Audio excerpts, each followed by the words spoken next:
ಇವತ್ತು ಕಳ್ಳರಂತೆ ನುಗ್ಗಿ ಕಾಡು ಪ್ರಾಣಿಗಳಂತೆ ನುಗ್ಗುತ್ತಿರುವ ಅರಣ್ಯಾಧಿಕಾರಿಗಳಿಗೆ ಏನ್ ಕೆಲಸ? ಧಿಕ್ಕಾರ ಧಿಕ್ಕಾರ, ಅರಣ್ಯಾಧಿಕಾರಿಗಳಿಗೆ ಧಿಕ್ಕಾರ, ಧಿಕ್ಕಾರ ಧಿಕ್ಕಾರ, ಡಿಎಫ್ಒ ಮೇಡಮ್ಗೆ ಧಿಕ್ಕಾರ, ಗೆ ಕೋಲಾರ ಜಿಲ್ಲಾ ಅರಣ್ಯಾಧಿಕಾರಿಗಳಿಗೆ ಡಿಎಫ್ಒ ಸರಿನಾ ಸಿಕ್ಕಲಿಗಾರ್ಗೆ, ಅರಣ್ಯಾಧಿಕಾರಿಗಳಿಗೆ ಎಸ್ಎಫ್ ಮಹೇಶ್ ಅವ್ರಿಗೆ, ಡಿಎಫ್ಒ ಸರಿನಾ ಅವ್ರಿಗೆ, ಅರಣ್ಯ ಸಚಿವರು ಈಶ್ವರ್ ಖಂಡ್ರೆಗೆ, ಅರಣ್ಯ ಸಚಿವರು ಈಶ್ವರ್ ಖಂಡ್ರೆಗೆ, ರೈತ ವಿರೋಧಿ ಈಶ್ವರ್ ಖಂಡ್ರೆ ಅವರಿಗೆ,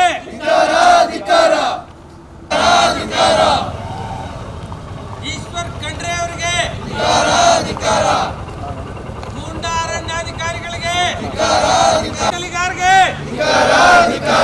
ಜಿಲ್ಲಾ ಅರಣ್ಯಾಧಿಕಾರಿ ಸರೀನಾ ಅವರಿಗೆ,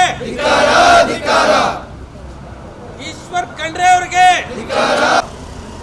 ಕಳ್ಳ ಅರಣ್ಯಾಧಿಕಾರಿಗಳಿಗೆ, ಗೂಂಡಾ ಅರಣ್ಯಾಧಿಕಾರಿಗಳಿಗೆ, ಅರಣ್ಯ ಅಧಿಕಾರಿಗಳಿಗೆ, ಅರಣ್ಯ ಅಧಿಕಾರಿಗಳಿಗೆ, ಅಧಿಕಾರಿಗಳಿಗೆ, ಗೂಂಡಾ ವರ್ತನೆ ತೋರುತ್ತಿರುವ ಅರಣ್ಯಾಧಿಕಾರಿಗಳಿಗೆ, ರಾಜಕೀಯ ಸರ್ಕಾರಕ್ಕೆ, ಅವರಿಗೆ, ಕಳ್ಳ ಅರಣ್ಯಾಧಿಕಾರಿಗಳಿಗೆ, ಕಳ್ಳಿ ಸರೀನಾ ಸಿಕ್ಕಲಿಗಾರ್ಗೆ, ಕಳ್ಳ ಎಸ್ಎಫ್ ಮಹೇಶ್ಗೆ, ಗೂಂಡಾ ಡಿಎಫ್ಒ ಸರೀನಾಗೆ, ರೈತ ವಿರೋಧಿ ಅರಣ್ಯಾಧಿಕಾರಿಗಳಿಗೆ, ಗೂಂಡಾ ವರ್ತನೆ ತೋರುತ್ತಿರುವ ಅರಣ್ಯಾಧಿಕಾರಿಗಳಿಗೆ, ಸರೀನಾ ಸಿಕ್ಕಲಿಗಾರ್ಗೆ,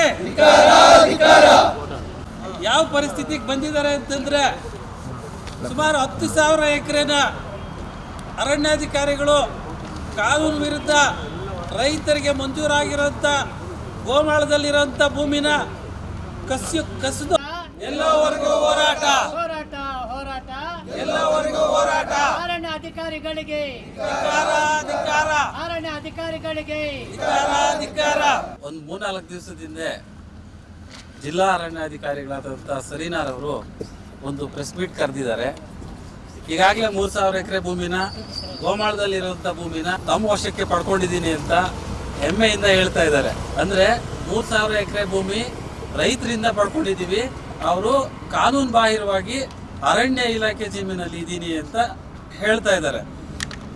ಆಮೇಲೆ ಎಲ್ಲ ರೈತರು ಗೋಮಾಳದಲ್ಲಿ ಕಾನೂನು ಪ್ರಕಾರ ಅಧಿಕೃತವಾಗಿ ಸಾಗುವಳಿ ಚೀಟಿ ಪಡೆದು ಸುಮಾರು 50ರಿಂದ 100 ವರ್ಷಗಳಿಂದ ಉಳುಮೆ ಮಾಡ್ತಾ ಇರುವಂಥ ಭೂಮಿ ಮೇಲೆ ಇವ್ರು ಕಂಡುಬಿದ್ದಿದೆ. ಅರಣ್ಯಾಧಿಕಾರಿಗಳಿಗೆ ಗೋಮಾಳದಲ್ಲಿ ಏನು ಕೆಲಸ ಅಂತ ನಾವು ಇವತ್ತು ಪ್ರಶ್ನೆ ಮಾಡ್ತಾ ಇದ್ದೀರಿ. ಅರಣ್ಯಾಧಿಕಾರಿಗಳಿಗೆ ಅರಣ್ಯ ಭೂಮಿ ಅಂತ ಈ ಜಿಲ್ಲೆಯಲ್ಲಿ ಏನಾದರೂ ಇದ್ದರೆ ಅದನ್ನು ಅವ್ರು ಕಾಪಾಡಲಿ, ಅರಣ್ಯ ಸಾರ್ವಜನಿಕರಿಗೂ ಬೇಕು. ಇವತ್ತೇನಾಗಿದೆ, ಇಲ್ಲಿ ವೆಲ್ಫೇರ್ ಸ್ಟೇಟ್ ಹೋಗ್ಬಿಟ್ಟು ಪೊಲೀಸ್ ಸ್ಟೇಟ್ ಆಗಿ ಪರಿವರ್ತನೆ ಆಗಿದೆ ಕೋಲಾರ ಅರಣ್ಯಾಧಿಕಾರಿಗಳಿಗೆ ಮತ್ತು ಜಿಲ್ಲಾಧಿಕಾರಿಗಳಿಗೆ. ಏನು ವೆಲ್ಫೇರ್ ಮಾಡ್ತಾ ಇದ್ದಾರೆ? ಸ್ವಾತಂತ್ರ್ಯ ಬಂದು 75 ವರ್ಷ ಕಳೆದ್ರೂ ರೈತರು ತಮ್ಮ ಭೂಮಿನ ತಾವು ಉಳಿಸ್ಕೊಳ್ಳೋಕ್ಕಾಗ್ತಾ ಇಲ್ಲ. ಇನ್ನು ಉಳಿಗಮಾನ್ಯ ಪದ್ಧತಿಯಲ್ಲೇ ಇದ್ದಾರೆ, ದಬ್ಬಾಳಿಕೆ ಮಾಡ್ತಾ ಇದ್ದಾರೆ. ಸರ್ಕಾರನೇ ರೈತರ ಮೇಲೆ ದಬ್ಬಾಳಿಕೆ ಮಾಡಿ ಅವ್ರಿಗೆ ಯಾವುದೇ ಪರ್ಯಾಯ ವ್ಯವಸ್ಥೆ ಮಾಡದೆ ರಾತ್ರೋರಾತ್ರಿ ಅರಣ್ಯಾಧಿಕಾರಿಗಳು ಭೂಮಿನ ಕಸ್ಕೊಳ್ತಾ ಇದ್ದಾರೆ. ಇದು ಯಾವ ನ್ಯಾಯ? ರೈತರು ದಂಗೆ ಹೇಳುವಂಥ ದಿನ ದೂರ ಇಲ್ಲ. ಇವತ್ತು ನಾವು ಬೇರೆ ಬೇರೆ ದೇಶಗಳಲ್ಲಿ ನೋಡಿದ್ದೀವಿ. ಅದೇ ರೀತಿ ಕೋಲಾರ ಜಿಲ್ಲೆಯಲ್ಲಿ 10,000 ಎಕರೆ ಭೂಮಿನೇನಾದರೂ ಕಸ್ಕೊಳ್ಬೇಕು ಕಾನೂನು ಬಾಹಿರವಾಗಿ ಅನ್ನುವಂಥ ಪರಿಸ್ಥಿತಿ ಬಂದಿದ್ದೇ ಆದಲ್ಲಿ ಸುಮಾರು 10,000 ಕುಟುಂಬಗಳು ಬೀದಿಗೆ ಬರುವಂಥ ಸಾಧ್ಯತೆ ಇದೆ. ಸೊ ಹಾಗಾಗಿ ನಾವು ಅದನ್ನ ತಡಿಬೇಕು ಅಂತೇಳಿ ಇವತ್ತು ನಾವು ಭಿಕ್ಷೆ ಬೇಡೋದ್ರ ಮುಖಾಂತರ ರೈತನೆಲ್ಲಾನು ಹೊರಗಟ್ಟಿದ್ದಾರೆ. ಆಲ್ರೆಡಿ 3,000 ಎಕರೆ ತಗೊಂಡಿದ್ದೀನಿ ಅಂತ ಹೆಮ್ಮೆಯಿಂದ ಇದೇ ತಟ್ಕೋತಾ ಇದ್ದಾರೆ. ಅವರಿಗೆ ಜಿಲ್ಲಾ ಪೊಲೀಸ್ ಅಧಿಕಾರಿಗಳು ಸಹಾಯ ಮಾಡ್ತಾ ಇದ್ದಾರೆ, ಬೇರೆ ವಿಧಿ ಇಲ್ಲ. ಕಾರಣ ಏನು ಅಂತ ಗೊತ್ತಿಲ್ಲ. ಇನ್ನು ಪೊಲೀಸ್ ಸ್ಟೇಟೇ ಕೋಲಾರ ಜಿಲ್ಲೆಯಲ್ಲಿ ಇದೆ ಅಂತ ಅನಿಸ್ತಾ ಇದೆ. ವೆಲ್ಫೇರ್ ಸ್ಟೇಟ್ಗೆ ಬಂದಿಲ್ಲ ಅಂತ ಅನಿಸ್ತಾ ಇದೆ. ಇವತ್ತು ನಾವು ಮನವಿ ಮಾಡ್ತಾ ಇದ್ದೀರಿ ಸರ್ಕಾರಕ್ಕೆ, ಮಾನ್ಯ ಜಿಲ್ಲಾಧಿಕಾರಿಗಳ ಮುಖಾಂತರ, ದಯವಿಟ್ಟು ಭಿಕ್ಷೆ ಬೇಡೋದನ್ನ ತಪ್ಪಿಸಿ ರೈತರ ಭೂಮಿನ ವಾಪಸ್ ಕೊಡಿಸಿ, ಅರಣ್ಯಾಧಿಕಾರಿಗಳನ್ನ ರೈತರ ಭೂಮಿಯಲ್ಲಿ ಕಾನೂನು ಬಾಹಿರವಾಗಿ ಹೋಗಿ ತಗೊಳ್ಳೋದಕ್ಕೆ ಅವಕಾಶ ಮಾಡದೇ ಇರೋ ಥರ ಕಟ್ಟುನಿಟ್ಟಾಗಿ ತಾಕೀತು ಮಾಡಿ ಅಂತ ಹೇಳಿ ಜಿಲ್ಲಾಧಿಕಾರಿಗಳಿಗೆ ಈ ಮೂಲಕ ನಾವು ಮನವಿ ಸಲ್ಲಿಸ್ತಾ ಇದ್ದೀರಿ. ಕ್ರಮ ಜರುಗಿಸ್ತಾರೆ ಅಂತ ಭರವಸೆ ಇದೆ. ನಾಳೆ KDP ಸಭೆ ಇದೆ. KDP ಸಭೆಗೂ ಸಹ ನಾವು ಮುತ್ತಿಗೆ ಹಾಕೋದ್ರಲ್ಲಿದ್ದೀವಿ. ರೈತರು ಸಹ ನಾಳೆ ಮುತ್ತಿಗೆ ಹಾಕ್ತಾರೆ. ಇಂಟೆಲಿಜೆನ್ಸ್ ಅವ್ರಿಗೆ ಗೊತ್ತಿರುತ್ತೆ. ಸುಮಾರು 1000 ಜನ ರೈತರು ಬರುವಂತ ಸಾಧ್ಯತೆಗಳಿದೆ. ಅದಕ್ಕೆ ಸಿದ್ಧರಾಗಿರ್ಲಿ ನಾಳೆ ಕಾರ್ಯಕ್ರಮಕ್ಕೆ ಅಂತ ಹೇಳ್ತಾ ನಮ್ಮ ಅಹವಾಲನ್ನ ಮಾನ್ಯ ಜಿಲ್ಲಾಧಿಕಾರಿಗಳಿಗೆ, ಹೆಚ್ಚುವರಿ ಅಡಿಷನಲ್ DC ಅವರಿಗೆ ಕೊಡ್ತಾ ಇದ್ದೀವಿ.